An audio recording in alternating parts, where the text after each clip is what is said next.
안녕하세요, 선생님. 서울에 살고 있는 60대 단독가구입니다. 내년에 기초연금을 신청할 예정이라 요즘 매일 선생님 강의를 보면서 열심히 공부하고 있답니다. 그런데 궁금한 것이 있어요. 어제 신문을 보니까 2026년까지 기초연금을 전체 지급하고 국민연금 연계금액도 폐지할 거라고 하던데 그게 사실인가요? 실현 가능성은 있는 법안인지 아니면 이번에 흐지부지 될 법안인지 알베르토 선생님의 명쾌한 답변 부탁드립니다.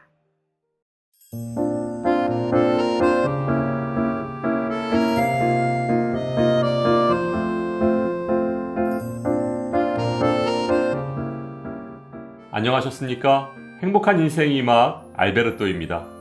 지난 5월 8일 기초연금 100% 지급과 노인의 대중교통 무료 승차를 노선버스에도 적용토록 하는 노인복지법안 2건이 발의되었는데요.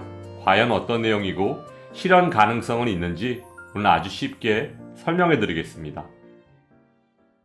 더불어민주당 김경엽 의원이 지난 8일 기초연금법 일부 개정 법률안과 노인복지법 일부 개정안을 대표 발의했는데요.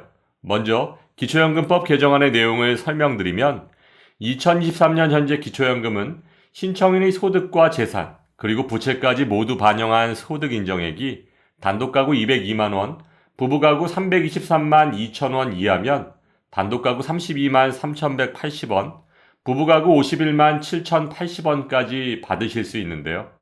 이번에 발의된 기초연금법 개정안의 첫 번째 내용은 소득 하위 70%로 한정되어 있는 현행 기초연금 지급 대상을 1년마다 10%씩 단계적으로 상향해서 2026년부터는 만 65세 이상 모든 어르신들께 기초연금을 지급하도록 하자는 것이고, 두 번째 내용은 국민연금을 48만 4,770원을 초과해서 받으면 기초연금의 최대 50%까지 감액하고 있는 국민연금 수급권자에 대한 기초연금 감액제도를 폐지하자는 것입니다. 이와 같은 기초연금법 개정안을 발의한 이유에 대해 김경엽 의원은 현행 기초연금법 제도 자체에 내재되어 있는 복잡성과 불평등성 때문에 비판이 지속적으로 제기되어 왔고, 소득 하위 70% 선별의 경우 선정 과정에서의 객관성과 명확성이 떨어져서 정작 수급이 필요한 어르신들이 사각지대에서 방치되는 경우가 발생한다는 문제가 발생해 왔습니다. 또한 국민연금 연계 감액 제도는 연계 방식 자체가 워낙 복잡해서 수급자들에게 혼란을 가중시키고 국민연금을 성실히 납부한 가입자들에게는 박탈감을 준다는 내용인데요.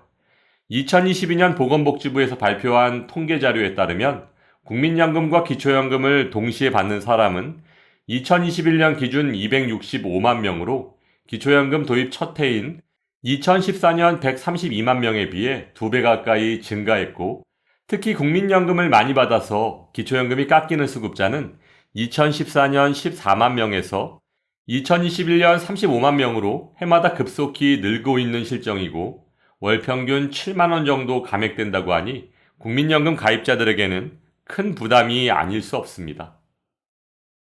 그렇다면 이와 같은 기초연금 일부 개정 법률안이 내년부터 실행될 수 있을까요?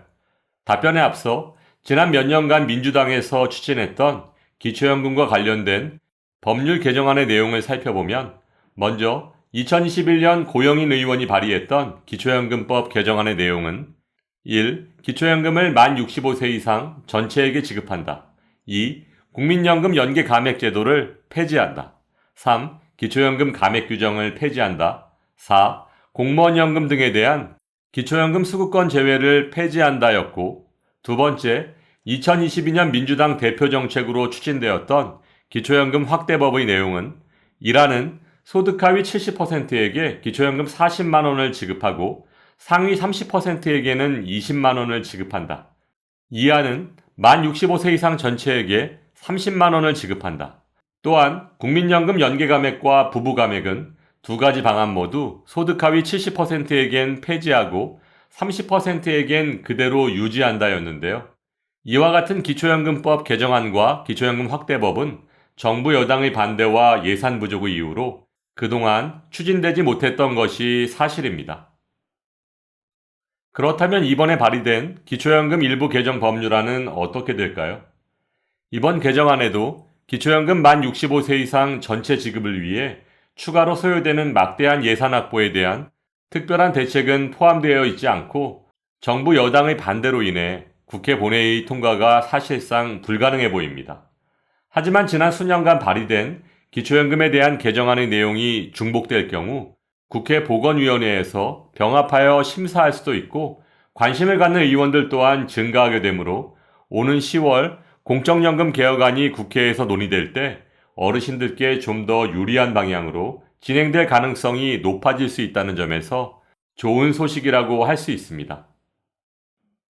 한편 이번 기초연금법 개정안을 발의한 김경엽 의원은 개정안이 통과되면 어르신들의 공분을 사왔던 국민연금 연계 감액을 폐지할 수 있는 것 이외에도 수급액과 수급 대상 확대로 인해 기초연금 제도가 노후 보장을 위한 최소한의 안전망으로서의 역할을 더욱 충실히 이행할 수 있을 것으로 기대된다고 밝혔습니다. 이번엔 김 의원이 함께 발의한 노인복지 법률안의 내용을 설명드리면 수도권 전철 및 도시철도로 한정된 노인 무료 승차 제공 대상을 노선버스 등으로 확대하는 내용을 담고 있는데요. 조금 더 구체적으로 설명드리면 노인복지법에 노인의 이동권 보장 규정을 신설해서 국가의 65세 이상의 어르신들에게 대중교통 수단을 무료로 제공하도록 의무화해서 어르신들의 교통 편의를 증진시킨다는 내용입니다.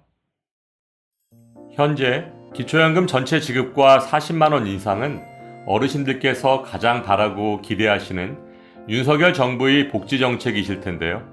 행복한 노년을 보장하는 나라야말로 진정한 선진국인데 우리나라 노인 빈곤율과 노인 자살률은 OECD 국가 최고 수준이기 때문에 기초연금을 보편적으로 지급해야 한다는 민주당과 연금 재정의 건전성을 강조하며 좀 더 어려운 분들께 더 많이 지급하는 선택적 복지를 주장하는 여당이 한치의 양보도 없이 팽팽히 맞서고 있는 상황입니다.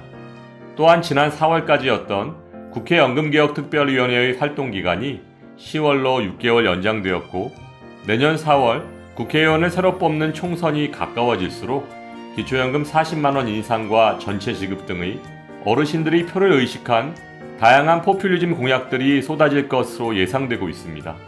이럴 때일수록 우리 행복한 인생의 막 어르신들께서는 국회의원이 발의하는 개정안을 포함한 공약 내용에 더욱 관심을 갖고 지켜보셔야 할 것이고 또한 이 공약들이 제대로 이행되는지도 꼭 확인하셔야 어르신들이 그토록 원하시는 기초연금이 보편적 복지가 하루빨리 시행될 수 있을 것입니다. 오늘도 알베르토가 어르신들의 행복한 인생 2막을 응원하겠습니다. 행복한 하루 되세요. 좋아요, 구독, 그리고 알림과 공유는 좋은 콘텐츠를 만드는 힘이 됩니다.